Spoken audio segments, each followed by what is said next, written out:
Welcome back to our series on modern supply chain methods. Today we're tackling a technique that I think could really significantly improve your forecasting accuracy and consistency. And we're talking about forecast reconciliation. Yeah, it's all about aligning those forecasts you generate at all those different levels. Like individual product demand at specific stores, regional projections, and ultimately, up to your total national or even global sales forecasts. Yeah, I think that's something that many of our listeners can definitely relate to. You've got these different forecasts, each of them valuable on their own, but they just don't always seem to add up neatly, do they? Exactly. You have variations in data, different forecasting models, even just the inherent uncertainty of predictions. All that can lead to inconsistencies, and that's where forecast reconciliation really comes in. It's about creating a unified and coherent view of demand across, your entire supply chain. So it's not just about, making the numbers look pretty in a spreadsheet or anything like that. There are really serious operational implications here, aren't there? Absolutely. Imagine your store level forecasts for, let's say a new product launch are a bit too optimistic, right? If those overestimations are sort of rolled up to the regional level, well, you might end up with distribution centers overflowing with inventory while other regions are facing stockouts. And these misaligned forecasts can really have like a ripple effect through your entire supply chain. And it ends up impacting everything, inventory management, production planning, transportation, even customer satisfaction. Yeah, that's a really great point. It really highlights how interconnected everything is in the supply chain and the need for a really holistic approach to forecasting. But let's get into some specifics. How do we actually go about reconciling these forecasts? I know there are some traditional approaches, but are they really effective? Yeah, you're right. There are those classic methods like, bottom up, top down, and middle out. Bottom up basically means you're forecasting at the most granular level, like individual products in specific stores, and then aggregating those forecasts upwards. And it's pretty straightforward, but you tend to accumulate errors as you move up the hierarchy. Yeah, it's kind of like trying to weigh a group of people on a scale that's slightly inaccurate, and then adding up all those individual weights to get the total. And those small errors just really start to add up, don't they? Yeah, that's a good analogy. And then you have the top-down approach, and there you start with the highest level forecast, say total national demand, and then you disaggregate it down to those lower levels. The problem is this relies heavily on accurate disaggregation methods, which can be really challenging. Yeah, it's almost like trying to break down like a national budget into individual spending categories and basing it solely on last year's proportions. It wouldn't account for new trends or shifts in consumer behavior, would it? Precisely. And then, of course, you've got middle out, which tries to kind of strike a balance, right? Forecasting at an intermediate level and then both aggregating upwards and disaggregating downwards. It's trying to find a sweet spot, but it still has its limitations. So it sounds like these classic approaches, while they're a starting point, they aren't always the most reliable or efficient. Is there a better way? Is there something that's maybe more robust and mathematically sound? Well, that's where things get really interesting. There's a whole family of techniques known as minimum trace or MINT-T and its variants. And these methods actually treat forecast reconciliation as a mathematical optimization problem. Optimization. Okay.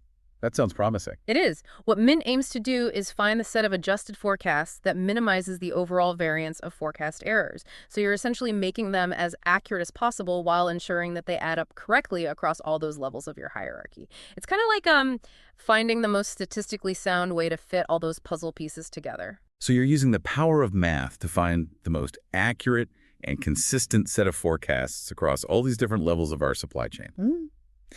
Okay, but how does it actually work? What's going on behind the scenes? Well, MINT relies on something called the covariance matrix of forecast errors. And this matrix, it captures not only how much each individual forecast might be off, but also how those errors are related, across different time periods and different levels of the hierarchy. I think I understand the basic idea of a covariance matrix, but could you maybe break that down a little further for us? How does Minty actually use this matrix to make those adjustments and ensure that everything is coherent? Sure, it's a bit like having a map of how all the different forecasts are connected and how their errors might influence each other. By analyzing this map, Min can identify where those adjustments are actually needed and how large those adjustments should be to create that unified and accurate forecast. Okay, that's a helpful way to think about it. But how do you actually estimate this covariance matrix in practice? I imagine it could get pretty complex, especially for larger hierarchies with lots of data. You're absolutely right. Estimating the covariance matrix is a crucial step, and it can be computationally challenging. A common approach is to use historical forecast errors, sometimes called residuals, to understand those relationships between different forecasts and how those errors have behaved in the past. So it's kind of like looking back at past forecasting performance to understand how those errors have typically played out and using that information to guide those adjustments. Exactly. And there are different ways to actually estimate this covariance matrix. You can use a simple identity matrix for OLS estimation, diagonal weights for WLS, or even more sophisticated methods like shrinkage estimators, but we'll talk about those a bit later. It sounds like there's a lot of flexibility in how you can really tailor these methods to fit your specific needs and data. But before we get into those more complex techniques, I'd like to get a better sense of how all of this translates into real-world benefits for our listeners. Can you give us some concrete examples of how forecast reconciliation, especially using Mint, has actually made a difference in supply chain operations? I'm really curious to see how these concepts actually play out in some real supply chain scenarios. Can you share some real-world examples where forecast reconciliation has made like a tangible impact? Absolutely. Let's start with a case study from the retail industry. We had this large supermarket chain that was really struggling with inventory management, especially for perishable goods, and this was leading to, significant waste and lost sales. So they decided to implement forecast reconciliation using Minty to align their forecasts across, different product categories, stores, and time horizons. Oh, that sounds like a perfect application for these techniques. Perishable goods have such a limited shelf life. So accurate forecasting is crucial to minimize spoilage and waste. What were the results? Well, the results were actually quite impressive. By using Mint, they were able to reduce their forecasting errors by 15%, which translated into a 5% reduction in waste and a 2% increase in sales. Wow, those are some pretty compelling numbers. It really demonstrates the value of getting those forecasts aligned and coherent across the entire supply chain. Right. Do you have any other examples, maybe from a different industry, that showcase just how versatile these methods can be? Certainly. Let's shift gears to the manufacturing sector. We had a global electronics manufacturer that was facing challenges in coordinating production across multiple factories and suppliers. They were experiencing delays, bottlenecks, and excess inventory because of misaligned forecasts for components and finished goods. Yeah, that's a really common problem for companies with these complex supply chains that span, multiple locations and tiers. How did forecast reconciliation help them to address those challenges? Well, they implemented a hierarchical forecasting and reconciliation system using Mint. And this ensured that the forecasts for individual components, subassemblies, and the final products were all in sync.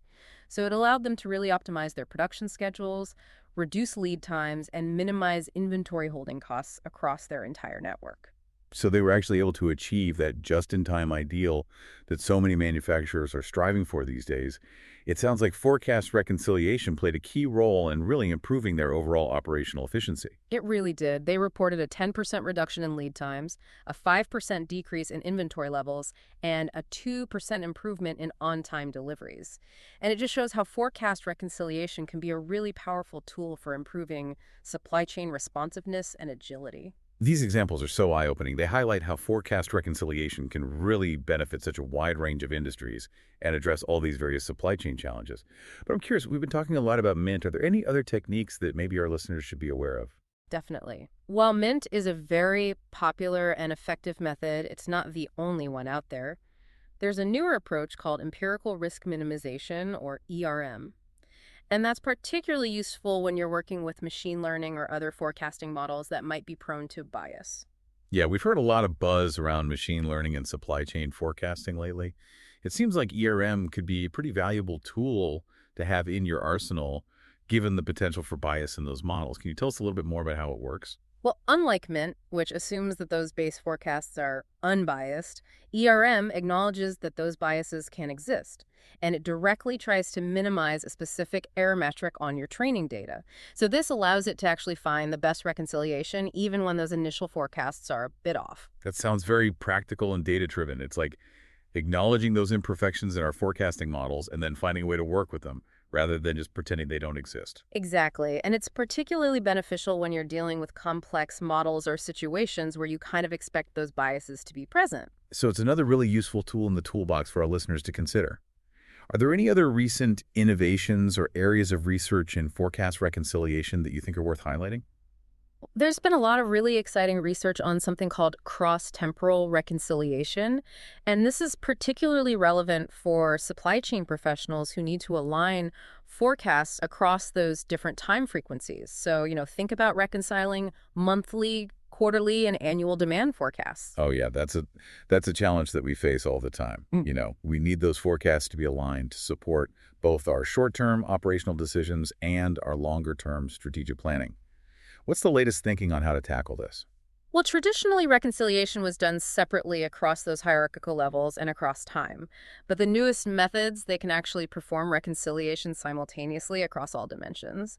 And this allows for a much more holistic and accurate reconciliation because it considers all those interdependencies. So it's about moving beyond those siloed approaches and really embracing a more integrated view of time and hierarchy in our forecasting processes. It sounds like forecast reconciliation is a constantly evolving field with a lot of promising developments on the horizon. But before we get too caught up in all the technical details, I want to kind of bring it back to our listeners and their day-to-day work. What are some of the practical considerations that they should keep in mind when they're actually implementing forecast reconciliation in their own organizations? That's a great point. Let's shift gears from the theoretical to the practical in this final part of our deep dive. We'll discuss the steps involved in actually implementing forecast reconciliation, the key challenges to be aware of, and some of the best practices for achieving success. We've covered so much ground, from the fundamental concepts to these cutting-edge innovations in forecast reconciliation. But I want to make sure our listeners walk away with actionable insights, things that they can apply in their own supply chain roles. What are some practical steps they can take to actually implement these techniques effectively? Well, first and foremost, I would say don't let the math intimidate you. There are some excellent software tools available. Many of them are open source and free to use. And they can handle those complex calculations, so you really don't need to be a statistician to leverage these methods. I'm really glad you brought that up. I know some of our listeners might feel a bit overwhelmed, by the technical aspects. Are there any specific tools that you'd recommend? Sure. If you're working with the R programming language, there are packages like HDS, Fable, and Hierarchical Forecast that provide really comprehensive functionality for hierarchical forecasting and reconciliation. And then if you're working in Python, there are libraries like scikit-smoots that offer similar capabilities. And of course, there are also commercial software solutions that provide those user-friendly interfaces, and they often integrate with, existing enterprise systems. That's great to know. It sounds like there are options available for different skill levels and budgets. Mhm. But beyond just the tools themselves, what are some best practices for successful implementation? Well, one key aspect is data quality. Forecast reconciliation really relies heavily on accurate and consistent data across all those levels of your hierarchy. So you really want to invest the time in cleaning and validating your data before feeding it into these algorithms. Yeah, data quality is always foundational, isn't it? Garbage in, garbage out, as they say. What else should our listeners keep in mind?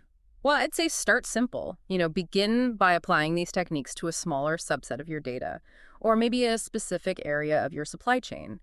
And this allows you to gain some experience, test different approaches, and build confidence before you scale up to your entire operation. That's a great tip. Don't try to boil the ocean all at once, right?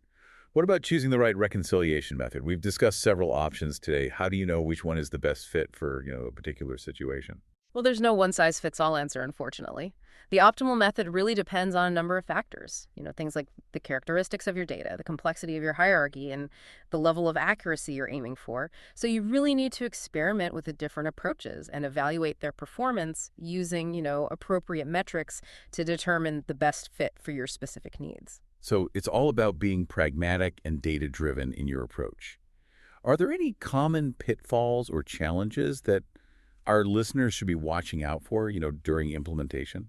One challenge is overfitting, and this can happen when your reconciliation method is too closely tailored to your historical data, and it fails to generalize well to new data points. So use techniques like cross-validation to evaluate the performance of your chosen method on unseen data and make sure it's robust and reliable. That's a really crucial point. We don't want to create a model that works perfectly in hindsight, but fails to predict future demand accurately. hmm Any other potential stumbling blocks? Well, another common challenge is just managing the change management aspect. Implementing forecast reconciliation often requires changes to existing processes, systems, and even organizational structures. So you really need to communicate clearly with stakeholders, provide adequate training, and foster a culture of data-driven decision-making to ensure a really smooth transition. Yeah, change management is often overlooked, but it's such a critical element of any successful technology implementation.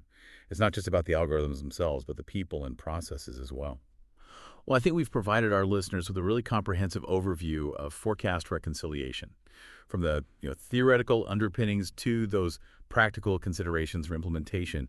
Do you have any final words of wisdom you'd like to leave our audience with? Well, I'd say forecast reconciliation is a really powerful tool, and it can help supply chain professionals improve their forecast accuracy, make those better informed decisions, and ultimately just enhance their operational efficiency. Embrace the power of these techniques, experiment with different approaches, and continuously refine your methods as you gain experience and learn more about your data. The payoff can be really significant in terms of, reduced costs, improved customer service, and a more agile and resilient supply chain. Excellent advice. And on that note, we'll wrap up this deep dive into forecast reconciliation. We hope you found it informative and inspiring. Until next time, keep exploring, keep learning, and keep those forecasts aligned.